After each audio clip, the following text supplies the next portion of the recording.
पण संस्कृतीला विसरूया नको. आपण प्रगती करू पण निसर्गाचा नाश नको. आपण उंच भरारी घेऊ पण जमिनीशी असलेले नाते तुटू देऊ नका. आम्ही आज सुखी होऊ शकतो पण केव्हा, ज्यावेळी संपूर्ण सृष्टीचा विचार करू त्यावेळी खऱ्या अर्थाने सुखी होणार आहोत.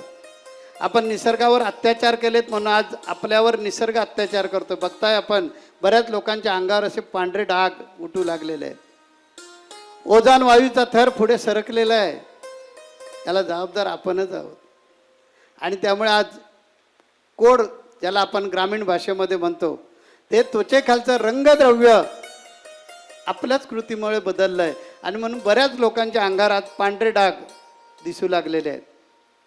तेव्हा आपल्याला सुखी व्हायचं असेल तर ही आपली भारतीय सनातन संस्कृती काय सांगते, वसुदैव कुटुंबकम,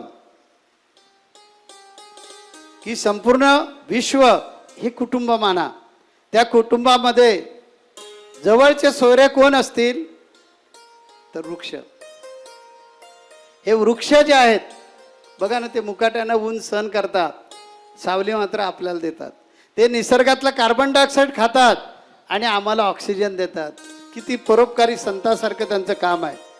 म्हणून तैत्तिरीय उपनिषदामध्ये सांगितलेलं आहे की अन्नम ब्रह्मोती, म्हणजे काय, की अन्नाचा आणि अन्नदाता त्याचा आमच्या उपनिषदांमध्ये सन्मान केलेला आहे. शेतकरी राजानं स्वतःला कमी म्हणून समजू नये.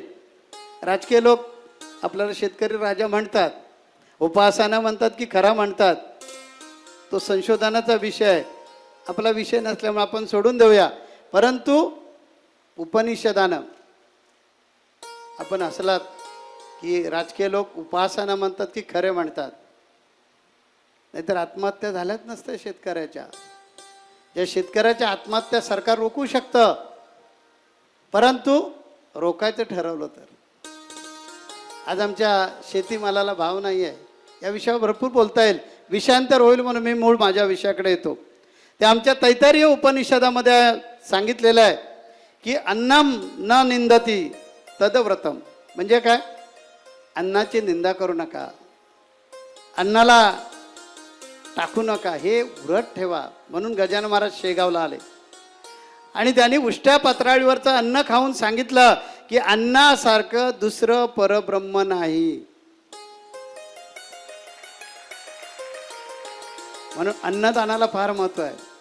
ज्यावेळेला सत्यभामेकडे नारद मुनी गेले तेव्हा नारद मुनींना विचारलं की जी गोष्ट आपल्याला प्रिय असते ती मिळण्यासाठी काय करावं.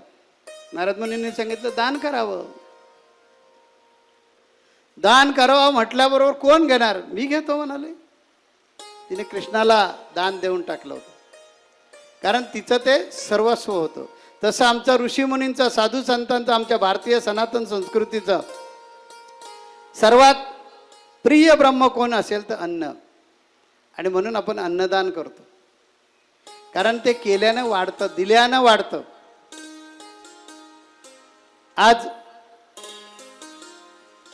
अन्नाचं महत्त्व आपल्याला कमी झालेलं आहे आणि म्हणून आपण वेगळ्या प्रकारच्या पार्ट्या करतो, वेगळ्या ठिकाणी त्या अन्नाचा नासधूस करतो.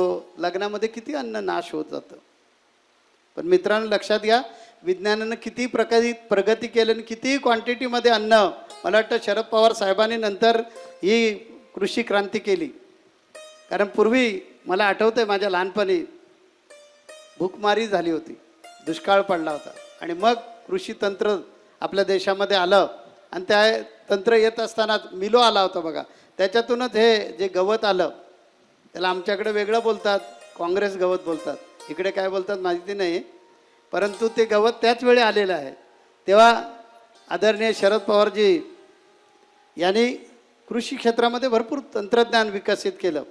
आज खूप आपण या कृषी क्षेत्रामध्ये प्रगती केलेली आहे. पण मित्रांनो लक्षात घ्या की किती विज्ञानानं प्रगती केली तरी सुद्धा एक सक्षम असा सजीव दाना प्रयोगशाळेत आज सुद्धा तयार करता येत नाही.